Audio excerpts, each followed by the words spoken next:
Aswathi's learning ക്ലാസ്സിലേക്ക് എല്ലാവർക്കും സ്വാഗതം. ഇന്ന് നമ്മൾ പഠിക്കാൻ പോകുന്ന ചാപ്റ്റർ അരിത്തമെറ്റിക് പ്രോഗ്രഷൻസ് ആണ്. ഓക്കെ, വളരെ സിമ്പിളായിട്ടുള്ളൊരു ചാപ്റ്ററാണ് അരിത്തമെറ്റിക് പ്രോഗ്രഷൻസ്. അതായത് നമുക്ക് മാർക്ക് സ്കോർ ചെയ്യാൻ പറ്റുന്ന ഒരു ചാപ്റ്ററാണ്. ഓക്കെ, പക്ഷേ അങ്ങനെ പെട്ടെന്ന് നമുക്ക് സ്കോർ ചെയ്യാൻ പറ്റത്തില്ല. അതെന്താ ചെയ്യുക? ഇതിലുള്ള ഓരോ ടേംസിനെയും കുറിച്ച് നമുക്ക് നന്നായിട്ട് മനസ്സിലാക്കണം. ഓക്കെ, അതായത് മെയിനായിട്ട് നമുക്കിതിൽ 2 ഇക്വേഷൻസ് ഉണ്ട്. ആ 2 ഇക്വേഷൻസിനെ നന്നായിട്ട് മനസ്സിലാക്കി പഠിച്ചാലെന്ന് വെച്ചാൽ എന്താ? ആ 2 ഇക്വേഷൻസിനെ കാണാതെ പഠിക്കുക എന്നല്ല, ആ ഇക്വേഷൻസിലെ ഓരോ ടേംസും എന്താണ് ഡിനോട്ട് ചെയ്യുന്നത് നമ്മൾ ഒന്ന് ലോജിക്കായിട്ടൊന്ന് ചിന്തിക്കണം. എവിടെയാണ് യൂസ് ചെയ്യുക, എങ്ങനെയാണ് യൂസ് ചെയ്യുക എന്നൊക്കെ അങ്ങനെ ഒന്ന് മനസ്സിലാക്കി പഠിച്ചാൽ വളരെ എളുപ്പമുള്ള ചാപ്റ്ററാണ് അരിത്തമെറ്റിക് പ്രോഗ്രഷൻസ് എന്ന് പറയുന്നത്. ഓക്കെ, ഇപ്പം നമുക്കൊരു ആപ്ലിക്കേഷൻ ടൈപ്പ് ക്വസ്റ്റ്യൻ വന്നാലും നമുക്ക് ആ ഇക്വേഷനെ കുറിച്ച് നന്നായിട്ട് അറിവുണ്ടെങ്കിൽ നമുക്ക് ഈസി ആയിട്ട് സ്കോർ ചെയ്യാൻ പറ്റുന്ന ചാപ്റ്ററാണ് അരിത്തമെറ്റിക് പ്രോഗ്രഷൻസ് എന്ന് പറയുന്നത്. ഓക്കെ, അങ്ങനെ വലിയ വലിയ കാര്യങ്ങളൊന്നും പഠിക്കാനില്ല, സിമ്പിളായിട്ടുള്ള കാര്യങ്ങളാണ് പഠിക്കാനുള്ളത്. അപ്പം നമുക്ക് ചാപ്റ്ററിലേക്ക് പോയാലോ? ഓക്കെ, ആദ്യം നമുക്ക് എന്താ ഒരു സീക്വൻസ് എന്ന് പഠിക്കാം. നമുക്കൊരു ബേസിക് എക്സാമ്പിൾ തന്നെ എടുക്കാം. ഓക്കെ, 5, 10, 15, 20 ഇങ്ങനെ പോകുന്നൊരു സീക്വൻസ്. അപ്പോൾ ഇത് നമുക്ക് കാണുമ്പോൾ തന്നെ അറിയാം 5 എന്ന നമ്പർ നമ്മൾ കൂട്ടിയാണ് എഴുതിയിരിക്കുന്നത്. അല്ലെങ്കിൽ നമുക്ക് എന്തെന്ന് പറയാം, 5ൻ്റെ മൾട്ടിപ്പിൾസ് ആണ് നമ്മൾ ഈ സീക്വൻസിൽ എഴുതിയിരിക്കുന്നത്, അല്ലേ? എന്നാൽ വേറൊരു സീക്വൻസ് നോക്കാം. നമുക്ക് 1, 2, 4, 7, 11 ഈ സീക്വൻസ് നോക്കാം. ഇത് നമുക്ക് നോക്കുമ്പോൾ പെട്ടെന്ന് നമുക്ക് എന്താ തോന്നുക? പെട്ടെന്ന് നമുക്ക് മനസ്സിലാവും ഇതെന്തായാലും ആരുടെയും മൾട്ടിപ്പിൾസ് അല്ല, അല്ലേ? ഒരു നമ്പറിൻ്റെയും മൾട്ടിപ്പിൾസ് അല്ല. അപ്പോൾ നമ്മൾ നോക്കുക, അതിൽ എന്താ പ്രത്യേകത? 1 കഴിഞ്ഞ് 2 ആണ് വന്നിരിക്കുന്നത്. 1 കഴിഞ്ഞ് 2 വരണമെങ്കിൽ 1ൻ്റെ കൂടെ 1 ആഡ് ചെയ്യുമ്പോൾ നമുക്ക് 2 കിട്ടും. 2ൻ്റെ കൂടെ എത്ര ആഡ് ചെയ്യുമ്പോൾ 4 കിട്ടും. 2 + 2 4. ഇനി 4ൻ്റെ കൂടെ എത്ര ആഡ് ചെയ്യുമ്പോഴാണ് 7 കിട്ടുക? 3. ഓക്കെ, അങ്ങനെയാണെങ്കിൽ അടുത്ത് എന്തായിരിക്കും? +4. അപ്പോൾ ഈ ഒരു പാറ്റേണിലാണ് നമ്മുടെ ഈ സീക്വൻസ് പോയേക്കുന്നത്. ഓക്കെ, മനസ്സിലായോ? ഇതൊരു സീക്വൻസ് ആണ്, ഇതും ഒരു സീക്വൻസ് ആണ്. ഇത് നമുക്ക് എന്താണെന്ന് പറയാം? ഇത് 5 ആഡ് ചെയ്താണ് ഈ സീക്വൻസ് പോയേക്കുന്നത്. ഓക്കെ, അപ്പോൾ ഒരു സീക്വൻസ് എന്ന് വെച്ചാൽ എന്താ? ഇതെന്താ? ഒരു അറേഞ്ച്മെൻറ്റ് ഓഫ് നമ്പേഴ്സ് ആണ്, അല്ലേ? നമ്പേഴ്സിനെ അറേഞ്ച് ചെയ്ത് വെച്ചേക്കുവാണ്. എങ്ങനെയാണ്? ഒരു ഡെഫിനിറ്റ് ഓർഡറിൽ കുറേ നമ്പേഴ്സിനെ നമ്മൾ അറേഞ്ച് ചെയ്ത് വെച്ചേക്കുകയാണ് അക്കോർഡിംഗ് ടു സം റൂൾ. ഏതെങ്കിലും ഒരു റൂൾ അനുസരിച്ച്, അല്ലേ? ഇവിടുത്തെ റൂൾ എന്തായിരുന്നു? +5 ആഡ് ചെയ്ത് പോകുവാണ്. എന്നാൽ ഇവിടുത്തെ റൂളാണെങ്കിലോ ആദ്യത്തെ +1, then +2, +3, +4, +5 അങ്ങനെയാണ് പോകുന്നത്, അല്ലേ? അപ്പോൾ എന്താ ഒരു സീക്വൻസ് എന്ന് വെച്ചാൽ എന്താ പറയുക? Arrangement of some numbers in a definite order according to some rule. Okay, അതാണൊരു സീക്വൻസ് എന്ന് പറയുമ്പോൾ. എങ്കിൽ അങ്ങനെയാണെങ്കിൽ നമ്മുടെ അരിത്തമെറ്റിക് പ്രോഗ്രഷൻ എന്ന് വെച്ചാൽ എന്താ?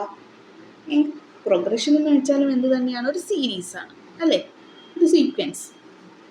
അരിത്തമെറ്റിക് പ്രോഗ്രഷൻ എന്ന് പറയുമ്പോൾ നമുക്ക് എന്താ പറയുക? അതൊരു ഇൻക്രീസിങ് അല്ലെങ്കിൽ ഡിക്രീസിങ് ഓർഡറിലായിരിക്കും. പക്ഷേ എന്തായിരിക്കും? Regularly by a same constant, ഒരു സെയിം കോൺസ്റ്റൻറ്റ് അനുസരിച്ച്. അതായത് നമ്മുടെ ഈ ഫസ്റ്റ് സീക്വൻസ് നോക്കിക്കേ, ഇവിടെ എല്ലാം ഏത് നമ്പർ ആഡ് ആവുന്നത്? +5 +5 +5, അല്ലേ? ഇവിടെ എന്ന് പറയുന്നത് 5 എന്ന് പറയുന്ന ഒരു നമ്പറാണ് എല്ലാത്തിലും ആഡായി പോയിക്കൊണ്ടിരിക്കുന്നത്. പക്ഷെ ഇവിടെ എന്താണ്? ഡിഫറെൻറ്റ് നമ്പേഴ്സാണ്, അല്ലേ? അപ്പോൾ ഒരു പ്രോഗ്രഷൻ എന്ന് പറയുമ്പോൾ നമുക്ക് എന്ത് പറയണം? സെയിം നമ്പർ ആയിരിക്കണം ആഡ് ചെയ്തോ അല്ലെങ്കിൽ സബ്ട്രാക്ട് ചെയ്തോ പോകുന്നത്. ഇത് നമുക്ക് തിരിച്ചു എഴുതാം. ഇതിങ്ങനെ 30, 25, 20, 15 ഇങ്ങനെ എഴുതാം. മനസ്സിലായോ? ഇവിടെ എന്താ? 5 മൈനസ് ചെയ്താണ് അല്ലേ പോകുന്നത്. ഓക്കെ, അപ്പോൾ നമുക്ക് എന്ത് പറയണം, ഇവരെ ഡിഫറൻസ്, അതായത് നമ്മൾ ഡിഫറൻസ് എടുക്കുമ്പോൾ ആ നമ്പർ ഒരു കോൺസ്റ്റൻറ്റ് നമ്പർ ആയിരിക്കണം. അതായത് ഇവിടെ കിട്ടുന്ന നമ്പേഴ്സ് എല്ലാം, ഡിഫറൻസ് എടുക്കുമ്പോൾ കിട്ടുന്ന നമ്പേഴ്സ് എല്ലാം ഒരേ നമ്പർ ആയിരിക്കണം. ഇവിടെ നമുക്ക് ഡിഫറൻസ് എടുക്കുമ്പോൾ സെയിം നമ്പർ ആണോ കിട്ടുന്നത്? അല്ല, അല്ലേ? ഇവിടെ ഡിഫറൻസ് എടുക്കുമ്പോൾ 1, ഈ രണ്ട് ടേംസിൻ്റെ ഡിഫറൻസ് എടുക്കുമ്പോൾ 2, ഈ രണ്ട് ടേംസിൻ്റെ ഡിഫറൻസ് എടുക്കുമ്പോൾ 3. അപ്പോൾ ഇത് നമുക്കൊരു AP ആണെന്ന് പറയാൻ പറ്റത്തില്ല, അരിത്തമെറ്റിക് പ്രോഗ്രഷൻ ആണെന്ന് പറയാൻ പറ്റത്തില്ല. ഓക്കെ, ഇനി അപ്പോൾ അരിത്തമെറ്റിക് പ്രോഗ്രഷൻ എന്താണെന്ന് മനസ്സിലായല്ലോ. പ്രോഗ്രഷൻ എന്ന് പറയുമ്പോൾ എന്താ, നമ്മൾ ഇവിടെ ആഡ് ചെയ്തോ സബ്ട്രാക്ട് ചെയ്തോ പോകുന്ന നമ്പർ ഒരു കോൺസ്റ്റൻറ്റ് നമ്പർ ആയിരിക്കണം. ഓക്കെ, എല്ലാ ടേംസിൻ്റെയും നമ്മൾ ഡിഫറൻസ് എടുക്കുമ്പോൾ ആ നമ്പർ സെയിം നമ്പർ ആയിരിക്കണം. ഓക്കെ, മനസ്സിലായല്ലോ അരിത്തമെറ്റിക് പ്രോഗ്രഷൻ എന്താണെന്ന്. ഇനി നമുക്ക് വേറൊരു സീക്വൻസ് നോക്കാം. 2, 4, 8, 10, 12. നമുക്കറിയാം 2ൻ്റെ മൾട്ടിപ്പിൾസ്, അതായത് 2 ആണ് നമുക്കിവിടെ ആഡായിട്ട് പോകുന്നത്, അല്ലേ? ഓക്കെ, അപ്പോൾ ഇതൊരു AP ആണെന്ന് മനസ്സിലായി. എങ്ങനെയാണ് മനസ്സിലാവുക ഇതൊരു AP ആണെന്ന്? ഈ നമ്പർ ഇപ്പോൾ നമുക്ക് ഡയറക്റ്റ് കാണുമ്പോൾ അറിയാം 2ൻ്റെ മൾട്ടിപ്പിൾസ് ആണെന്ന്. ഓക്കെ, നമ്മളൊരു APയിൽ ആദ്യം നമ്മൾ എഴുതുന്ന ടേം, ആദ്യം എഴുതുന്ന ടേമിനെ നമ്മൾ A എന്ന് ഡിനോട്ട് ചെയ്യും. That is first term of the AP. ആദ്യത്തെ ടേമിന് നമ്മൾ എന്താ ഡിനോട്ട് ചെയ്യുക? A എന്ന് ഡിനോട്ട് ചെയ്യും, ഫസ്റ്റ് ടേം ഓഫ് AP. ഇനി നമുക്ക് ഈ ഡിഫറൻസ് എത്രയാണെന്ന് നോക്കാം. ഇവിടെ നമുക്ക് ഡയറക്റ്റ് അറിയാം 2, 4 ആവുന്നത് 2 ആഡ് ചെയ്താണ്, അല്ലേ? നമുക്ക് അറിയാത്ത കുറച്ച് വലിയ നമ്പേഴ്സ് വരുമ്പോൾ നമ്മൾ എന്ത് ചെയ്യുക? രണ്ടാമത്തെ നമ്പറിൽ ആദ്യത്തെ നമ്പർ മൈനസ് ചെയ്യുമ്പോഴല്ലേ നമുക്ക് ഡിഫറൻസ് കിട്ടുക, അല്ലേ? സോ സെക്കൻഡ് നമ്പറിൽ നിന്ന് ഫസ്റ്റ് നമ്പർ മൈനസ് ചെയ്യുമ്പോൾ നോക്കുക, 4 മൈനസ് 2, 2 കിട്ടി ഡിഫറൻസ്. ഇനി ഇവർ തമ്മിലുള്ള ഡിഫറൻസ് നോക്കാം. 12 മൈനസ് 10, 12 മൈനസ് 10, ഡിഫറൻസ് എത്രയാ? 2. ഇനി ഇവർ തമ്മിലുള്ള ഡിഫറൻസ് നോക്കാം. 10 മൈനസ് 8, 2, അല്ലേ? അപ്പോൾ ഈ ഡിഫറൻസിനെ നമ്മൾ എന്താ പറയുക? ഇതിനെ പറയുന്നതാണ് കോമൺ ഡിഫറൻസ്. ഓക്കെ, ഒരു APയിൽ എല്ലാത്തിൻ്റെയും നമുക്ക് ഡിഫറൻസ് എടുക്കുമ്പോൾ എന്തായിരിക്കും? സെയിം ആയിരിക്കും, അല്ലേ? സോ അതിന് നമ്മൾ എന്താ പറയുക? Common difference. ആൻഡ് അതിനെ സ്മോൾ ലെറ്റർ D എന്നാണ് ഡിനോട്ട് ചെയ്യുക. Okay, common difference small letter D. A എന്ന് പറയുന്നത് എന്താ? First term. ഓക്കെ, ഇനി നമുക്ക് ഒരു AP ഡെഫിനിഷൻ എങ്ങനെ പറയാം? Okay, an arithmetic progression is a list of numbers. കുറേ നമ്പേഴ്സിൻ്റെ ഒരു ലിസ്റ്റാണ്, അല്ലേ? ഇൻ വിച്ച് ഫസ്റ്റ് ടേം നമുക്ക് തന്നിട്ടുണ്ട്, given. First term is given and each term is obtained by adding a fixed number. First ടേമിൻ്റെ കൂടെ ഒരു ഫിക്സഡ് നമ്പർ ആഡ് ചെയ്യുമ്പോൾ അടുത്ത ടേം കിട്ടും. അതിൻ്റെ കൂടെ അതേ സെയിം നമ്പർ ആഡ് ചെയ്യുമ്പോൾ അതിൻ്റെ അടുത്ത ടേം കിട്ടും. ഒരു ഫിക്സഡ് നമ്പറാണ് നമ്മൾ ആഡ് ചെയ്തുകൊണ്ടിരിക്കുന്നത്, അല്ലേ? ഏതിൻ്റെ കൂടെ ആഡ് ചെയ്യുന്നത്? Preceding number two the preceding number. അതായത് ഈ നമ്പറിൻ്റെ കൂടെ നമ്മൾ 2 ആഡ് ചെയ്തപ്പോൾ ഇത് കിട്ടി. അടുത്ത ടേം കിട്ടണമെങ്കിൽ ഇതിൻ്റെ മുന്നത്തെ നമ്പറിലല്ലേ ആഡ് ചെയ്യുക? അതിനെയാണ് പ്രിസീഡിങ് എന്ന് പറയുന്നത്. ഈ നമ്പറിൻ്റെ കൂടെ 2 ആഡ് ചെയ്തപ്പോൾ 10 കിട്ടി, അല്ലേ? ഇനി 12 കിട്ടണമെങ്കിലോ ഇനി മുന്നത്തെ നമ്പറിൻ്റെ കൂടെ 2 ആഡ് ചെയ്യുമ്പോൾ 12 കിട്ടും. ഓക്കെ, ഇതാണ് ഒരു അരിത്തമെറ്റിക് പ്രോഗ്രഷൻ എന്ന് പറയുന്നത്. മനസ്സിലായോ?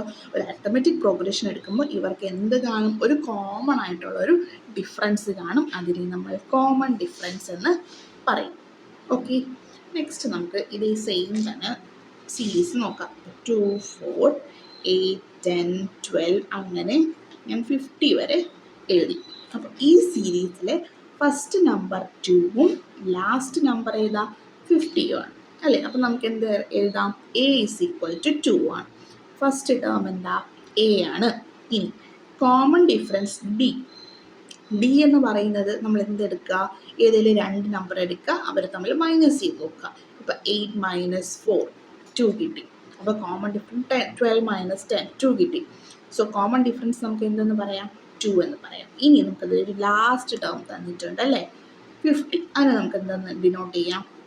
എൽ എന്ന് ഡിനോട്ട് ചെയ്യാം. Okay, that is 50 L. Okay, last term ആണ് എൽ. മനസ്സിലായോ ഇത്രയും സംഭവം? A D L.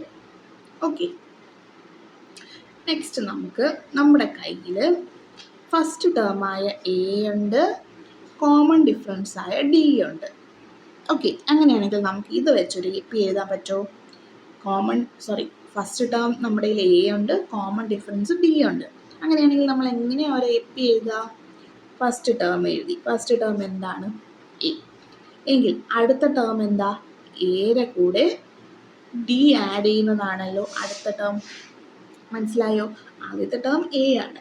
എന്റെ കൂടെ ഒരു കോമൺ ഡിഫറൻസ് ആഡ് ചെയ്യുമ്പോഴല്ലേ സെക്കൻഡ് ടേം കിട്ടുക. ഇത് നോക്കിക്കേ, ആദ്യത്തെ ടേം 2 ആണ് അല്ലേ?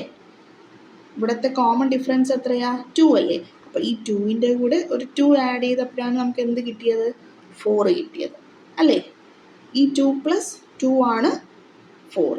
ഇനി ഈ നമ്പറിൻ്റെ കൂടെ വീണ്ടും ഒരു 2 ആഡ് ചെയ്തപ്പോഴല്ലേ നമുക്ക് 8 കിട്ടിയത്? 6 ഞാൻ വിട്ടല്ലേ?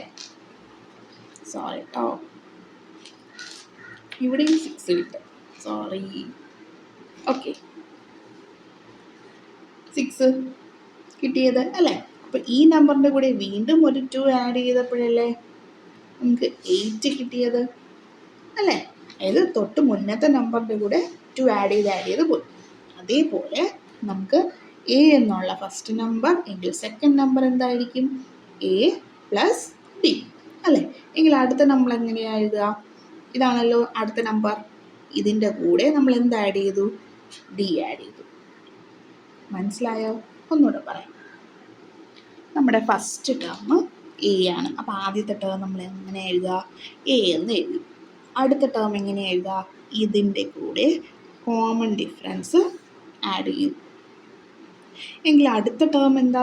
മൂന്നാമത്തെ ടേം ഇവൻ്റെ കൂടെ കോമൺ ഡിഫറൻസ് വീണ്ടും ആഡ് ചെയ്തു. ഇനി നാലാമത്തെ ടേം എന്താ? ഈ ടേമിൻ്റെ കൂടെ വീണ്ടും ആഡ് ചെയ്തു കോമൺ ഡിഫറൻസ് ഡി. ഇങ്ങനെയല്ലേ പോവുക? അപ്പോൾ ഫസ്റ്റ് ടേം എന്താ? എ. സെക്കൻഡ് ടേം എൻ്റെ കൂടെ ഡി ആഡ് ചെയ്തു. തേർഡ് ടേം എൻ്റെ കൂടെ 2d ആഡ് ചെയ്തു. അടുത്തത് എൻ്റെ കൂടെ 3d ആഡ് ചെയ്തു. എങ്കിൽ അടുത്തത് എന്തായിരിക്കും? എൻ്റെ കൂടെ 4d ആഡ് ചെയ്തു. ഇങ്ങനെ പോകും. മനസ്സിലായോ? A plus D, A plus 2d, A plus 3d, A plus 4d എന്ന ഫോമിലായിരിക്കും ഒരു എ പി പോവുക. ഇവിടെ കോമൺ ഡിഫറൻസ് നമുക്ക് എന്ത് വേണേലും ആവാം. മനസ്സിലായോ?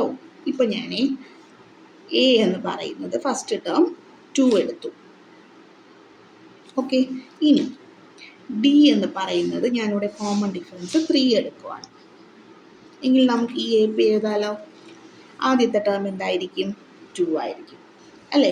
എങ്കിൽ എൻ്റെ രണ്ടാമത്തെ ടേം എന്താ? ഈ 2ൻ്റെ കൂടെ കോമൺ ഡിഫറൻസ് ആയ 3 ആഡ് ചെയ്യണം. അപ്പോൾ 5 കിട്ടി. ഇനി മൂന്നാമത്തെ ടേം എന്താ? വീണ്ടും ഇതിൻ്റെ കൂടെ 2d, അതായത് ഈ 5ൻ്റെ കൂടെ വീണ്ടും 3 ആഡ് ചെയ്യണം. 8. അടുത്ത ടേം എന്തായിരിക്കും? 11. അപ്പോൾ ഇതിങ്ങനെ ഈ സീരീസ് പോയിക്കൊണ്ടേയിരിക്കും. മനസ്സിലായോ? നമുക്ക് എയും കോമൺ ഡിഫറൻസും ഉണ്ടെങ്കിൽ നമുക്ക് ആ സീരീസ് എഴുതാം. ഓക്കെ, ഇത്രയും മനസ്സിലായല്ലോ. ഇനി അടുത്ത് ഞാൻ ഒരു A P എഴുതുവാണേ. A1, A2, A3, A4, A5, A6. എന്താ അതിൻ്റെ മീനിങ്? ഇത് ആദ്യത്തെ term, second term, third term, fourth term, fifth term, sixth term. ഇതിനെയാണ് നമ്മളിങ്ങനെ ഡിനോട്ട് ചെയ്യുക. അതായത് ഈ എ പി വെച്ച് നോക്കി, 2 ആണ് A1, 5 A2, 8 A3, 11 A4 ഇങ്ങനെ പോകും. ഇതിനെ ഞാൻ കോമൺ ആയിട്ട് എഴുതിയാണ് A1, A2, A3, A4, A5, A6. അപ്പോൾ ഈ ഒരു എ പിയുടെ കോമൺ ഡിഫറൻസ് നമ്മൾ എങ്ങനെയാണ് കണ്ടുപിടിക്കുക? ഇവ രണ്ടിനെയും കൂടെ മൈനസ് ചെയ്ത് നോക്കണം അല്ലേ? A2 minus A1. അപ്പോൾ നമുക്ക് കോമൺ ഡിഫറൻസ് ആയ ഡി കിട്ടും. അതേപോലെ A4 minus A3, A4 minus A3 ചെയ്താലും കോമൺ ഡിഫറൻസ് ആയ ഡി കിട്ടും. A6 മൈനസ് A5 ഇത് ചെയ്താലും കോമൺ ഡിഫറൻസ് ആയ ഡി കിട്ടും അല്ലേ? ഇത് നമ്മൾ ഇതിലൊന്ന് അപ്ലൈ ചെയ്ത് നോക്കിയേ. 5 മൈനസ് 2 3 കിട്ടും. 8 മൈനസ് 5 3 കിട്ടും. 11 മൈനസ് 8 3 കിട്ടും അല്ലേ? അപ്പം അത് ഞാനിവിടെ ഡിനോട്ട് ചെയ്തത്. സോ നമുക്കിതിന് ജനറലായിട്ട് എങ്ങനെ എഴുതാം? A2 മൈനസ് A1 എന്ന് പറയുന്നതും A4 മൈനസ് A3 എന്ന് പറയുന്നതും A6 മൈനസ് A5 എന്ന് പറയുന്നതും ഇങ്ങനെ പൊയ്ക്കൊണ്ടിരിക്കും കേട്ടോ. അടുത്തെന്ത് വരും? A7 മൈനസ് A6 അല്ലേ? അപ്പോൾ ഇതെല്ലാം നമുക്ക് എന്ത് പറയാം? ഈക്വൽ ആയിരിക്കും. ഇവരെല്ലാം നമുക്ക് മൈനസ് ചെയ്യുമ്പോൾ എന്തായിരിക്കും കിട്ടുന്നത്? D ആയിരിക്കും കിട്ടുന്നത് അല്ലേ? എന്തിനാണ് ഈ കോൺസെപ്റ്റ് ഒക്കെ പറയുന്നതെന്ന് വെച്ചാൽ നമുക്ക് ഓരോ ടൈപ്പ് ക്വസ്റ്റ്യൻ ചെയ്യുമ്പോഴും ഇതുപോലത്തെ കോൺസെപ്റ്റ്സ് കയറി വരും. ആ കോൺസെപ്റ്റ് വെച്ചായിരിക്കും നമുക്ക് ആ ക്വസ്റ്റ്യൻ ചെയ്യാം. അപ്പോൾ ഇതൊക്കെ ഒന്ന് മനസ്സിലാക്കി വെച്ചാൽ നമുക്ക് ആ ക്വസ്റ്റ്യൻസ് ഒക്കെ എളുപ്പത്തിൽ ചെയ്യാം. അതാണ് ഞാൻ ക്ലാസ്സിൻ്റെ ഫസ്റ്റിൽ പറഞ്ഞത്. കോൺസെപ്റ്റുകൾ എന്ത് ചെയ്യുക? നന്നായിട്ട് മനസ്സിലാക്കി വയ്ക്കുക.